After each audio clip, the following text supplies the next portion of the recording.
Hello student, Ved IT tech के channel में आपका स्वागत है। आज हमारा टॉपिक क्लास 12th के कंप्यूटर साइंस सब्जेक्ट से है। जैसे कि हम लोगों ने पहले डीबीएमएस कॉन्सेप्ट को देखा था, तो आज हमारा टॉपिक है एसक्यूएल का कॉन्सेप्ट। तो आज हम लोग एसक्यूएल के इंट्रोडक्शन को देखते हैं। लिखा हुआ है SQL stand for structure query language, यानी कि एसक्यूएल का full form structure query language होता है। SQL is a simply query language which is used for access handling data in relation database। यानी कि एक सिंपल क्वेरी लैंग्वेज होता है जिसके थ्रू से हम डाटा को एक्सेस कर सकते हैं किसी भी टेबल से। जैसे कि हम समझ रहे हैं एसक्यूएल क्वेरी लैंग्वेज के थ्रू से हम किसी भी डाटाबेस यानी कि टेबल से किसी भी डाटा को देख सकते हैं, एक्सेस कर सकते हैं, उसके प्रॉब्लम को सॉर्ट आउट कर सकते हैं। सिर्फ एसक्यूएल में क्वेरी को परफॉर्म नहीं किया जाता, साथ साथ डाटाबेस के टेबल को भी बनाया जाता है, यानी स्ट्रक्चर को भी ये डिफाइन करता है। एसक्यूएल के बहुत सारे वर्जन हैं जो कि फर्स्ट डेवलप हुआ था आईबीएम में 1970 ईस्वी में, जिसका पहला नाम सीक्वेल था। उसके बाद वो नाम चेंज हो करके एसक्यूएल हुआ। एसक्यूएल लैंग्वेज बहुत सारे एप्लीकेशन में यूज़ किया जाता है। फॉर एग्जांपल माइक्रोसॉफ्ट एक्सेस में, एसक्यूएल सर्वर में, ओरेकल में और भी बहुत सारे जगहों में। एसक्यूएल के देखा जाए तो यहाँ पे 4 टाइप्स हैं। पहला है हमारा डीडीएल यानी कि डाटा डेफिनेशन लैंग्वेज, दूसरा है हमारा डीएमएल यानी कि डाटा मैनिपुलेशन लैंग्वेज, थर्ड है हमारा डीसीएल यानी कि data control language, and four है हमारा टीसीएल यानी कि ट्रांजैक्शन कंट्रोल लैंग्वेज। तो चलिए हम लोग इस चारों टाइप को डिफाइन करते हैं। तो सबसे पहला है हमारा डाटा डेफिनेशन लैंग्वेज, जिसे डीडीएल भी बोला जाता है। तो डीडीएल स्टेटमेंट डाटाबेस के स्ट्रक्चर को डिफाइन करता है, यानी कि डीडीएल का जितना भी हमारा कमांड है वो स्ट्रक्चर को डिफाइन करने में इसका यूज़ किया जाता है। जैसे कि किसी भी डाटा के ऑब्जेक्ट के स्ट्रक्चर को क्रिएट करना, मॉडिफाइड करना, अपडेट करना, ये सब सारा का सारा काम हम डीडीएल में करते हैं। इसके बहुत सारे एग्जाम्पल हैं। फॉर एग्जाम्पल हम लोग सबसे पहला देख रहे हैं क्रिएट। तो क्रिएट कमांड का यूज डाटाबेस के ऑब्जेक्ट को बनाने में यूज किया जाता है। तो यहाँ पे ऑब्जेक्ट हमारा टेबल भी हो सकता है, इंडेक्स भी हो सकता है, फंक्शन भी हो सकता है। सेकंड है हमारा अल्टर। ये डाटाबेस में ऑब्जेक्ट के स्ट्रक्चर को बदलने में इसका यूज किया जाता है, यानी जो हमारा टेबल है उसके ऑब्जेक्ट के स्ट्रक्चर को अगर हमको चेंज करना है तो हम अल्टर कमांड का यूज करेंगे। थर्ड है हमारा ड्रॉप। ड्रॉप कमांड का यूज डाटाबेस से ऑब्जेक्ट को हटाने के लिए किया जाता है। फोर है हमारा टर्नकेट।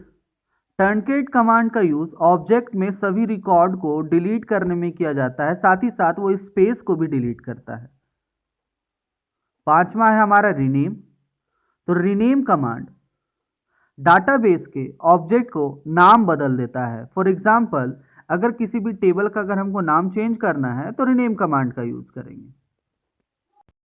तो सेकंड है हमारा डीएमएल यानी कि डाटा मैनिपुलेशन लैंग्वेज। इसमें डाटा को एक्सेस करके मैनिपुलेट किया जाता है। फॉर एग्जांपल इसमें सेलेक्ट होता है, इंसर्ट होता है, अपडेट होता है और डिलीट होता है। इसमें जितना भी कमांड का यूज़ किया जाएगा वो सारा का सारा टपल पे वर्क करेगा। इसके भी बहुत सारे एग्जांपल है, जैसा कि मैंने अभी बताया। सबके बारे में थोड़ा थोड़ा नॉलेज लेते हैं हम लोग। तो सबसे पहला होता है हमारा सेलेक्ट।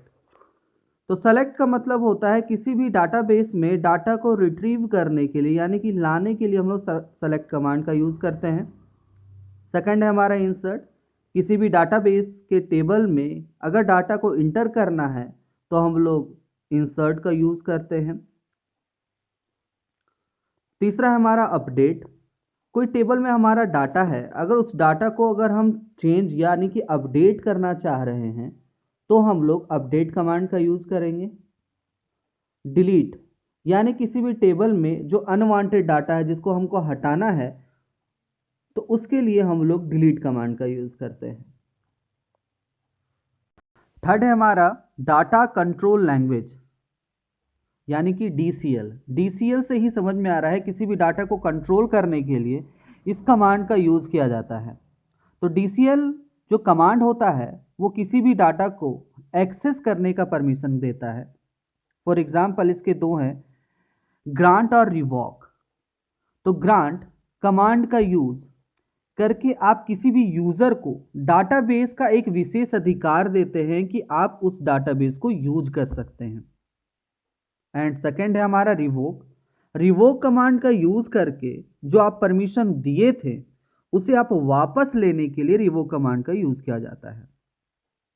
फॉर एग्जाम्पल किसी भी यूज़र को अगर हम डाटाबेस यूज़ करने दिए तो ग्रांट कमांड का यूज़ करेंगे हम लोग। अगर उस परमिशन को हटाना है हमें, यानी कि उस जो परमिशन विशेष अधिकार जो दिए थे अगर उसको हटाना है तो हम लोग रिवोक कमांड का यूज़ करेंगे। फोर्थ है हमारा TCL यानी कि ट्रांजैक्शन कंट्रोल लैंग्वेज। तो इसका यूज़ TCL स्टेटमेंट का यूज़ हम किसी भी डाटाबेस में जो अपडेट किए हैं, डिलीट किए हैं या इंसर्ट किए हैं उनमें से जो डाटा चेंज आता है उसे TCL स्टेटमेंट द्वारा मैनेज किया जाता है। जैसा कि किसी में चेंज आया उसे परमानेंट करना है या अंडू करना है, तो अंडू का मतलब होता है पिछले काम में जाना, या जैसे कि मैंने कोई काम किया है अब वो काम को हम पीछे जाना चाहते हैं तो हम अंडू का यूज़ करते हैं। यानी कि कोई भी डाटा को अगर हम चेंज किए उसे परमानेंट करना है या अंडू करना है तो TCL कमांड का यूज़ करते हैं। इसके तीन उदाहरण हैं। पहला है हमारा है कमिट है, दूसरा है रोल बैक और तीसरा है सेव पॉइंट। तो सबसे पहला है कमिट का यूज़। जो भी हमने काम किया उसे सेव करना चाहेंगे तो हम लोग कमिट का यूज़ करेंगे, लेकिन कमिट कमांड के यूज़ करने के बाद हम उसे अंडू नहीं कर सकते हैं। सेकंड है हमारा रोल बैक। तो रोल बैक का यूज़ जो भी हमने काम किया है उसे कैंसिल करने में यूज़ किया जाता है, वो उसके बाद अंडू नहीं हो सकता है। लेकिन थोड़ा सा इसमें चेंजेस ये है कि कमिट कमांड होने के बाद हम रोल बैक से उसे कैंसिल नहीं कर सकते। यानी कमिट कमांड में हमारा सेव होता था और रोल बैक से हमारा कैंसिल होता था, लेकिन कमिट कमांड के यूज़ होने के बाद हम रोल बैक को यूज़ करेंगे तो उसका कोई असर कमिट कमांड पे नहीं होता है। लास्ट है हमारा सेव पॉइंट। तो सेव पॉइंट कमांड का यूज़ टेम्पररी रूप से एक ट्रांजैक्शन को बचाने के लिए किया जाता है ताकि आप जब भी आवश्यकता हो उस बिंदु पर रोल बैक कर सकें। तो आज हम लोगों ने एसक्यूएल का इंट्रोडक्शन देखा जिसके चार टाइप थे, DDL, DML, DCL और TCL, जिसका एक छोटा सा डेफिनेशन आज हम लोग देखे हैं। इसमें बहुत सारे कमांड थे, तो इन सारे कमांड को हम लोग आगे जा कर के यूज़ करेंगे विथ एग्जाम्पल के साथ। तो आज के लिए इतना ही। Thank you.